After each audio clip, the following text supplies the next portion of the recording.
ओडिशार विशिष्ट राजनेता किंवदंती पुरुष प्रबाद पुरुष विजु पट्टनायक आज हूँ जन्म जयंती। यही जन्म जयंती अवसर में आम समस्ते प्रति गभीर श्रद्धांजलि अर्पण करुचु।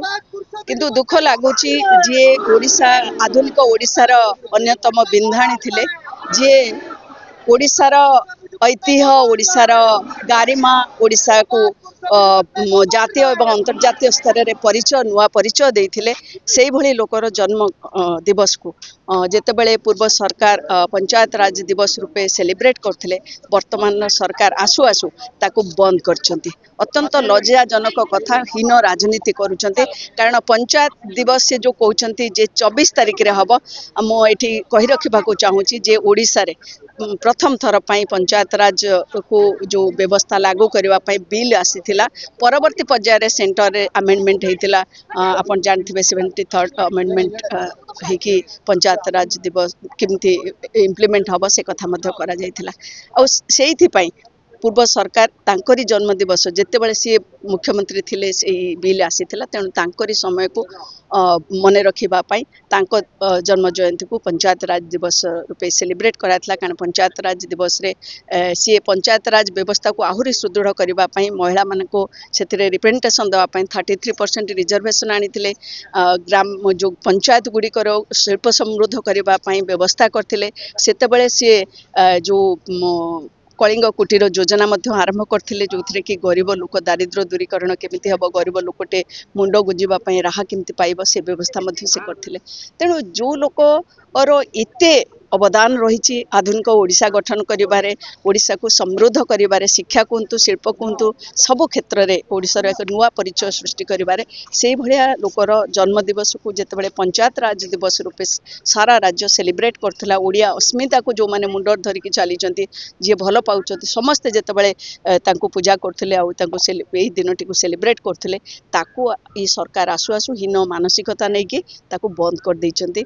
एटा गोटे अत्यंत लज्जाजनक कथा जितेबाला लोक माने माने लोक मानकर भावावेग को ये गोटे अत्यंत कुठारघात होइछि।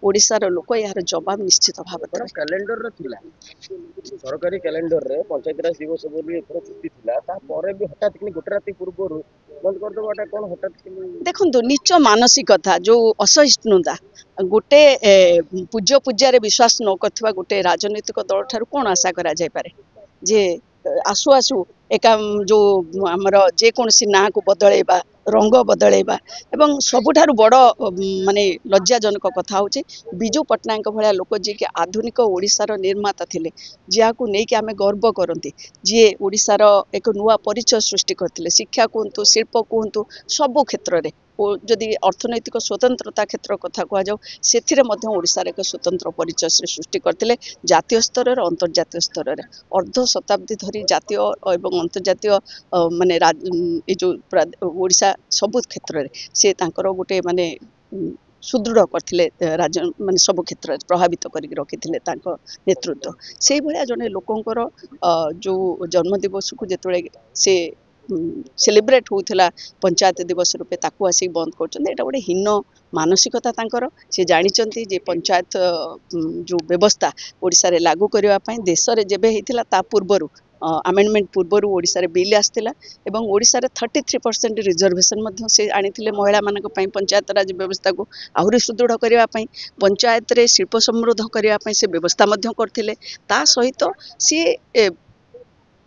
दारिद्र्य दूरीकरण कथा कहतु पंचायत राज व्यवस्था को अर्थनैतिक दृष्टिकोण केमती समृद्ध करेंगे से कथा से करथिले। तेणु से भलिया लोकंकर जन्म दिवस को जितेबाला पंचायत राज दिवस रूपे सेलिब्रेट हो आसुथिला ताको बंद करबा भितर कौन अभिसंधि अच्छी? तांकर अभिसंधि होचे से ओडिशा को भल पांतिने, ओडिया अस्मिता को माने जो डिंडिम दौरान प्रकृत पक्षरे तांकर रूप कौन तांकर चरित्र कौन लोक माने जानि सारले।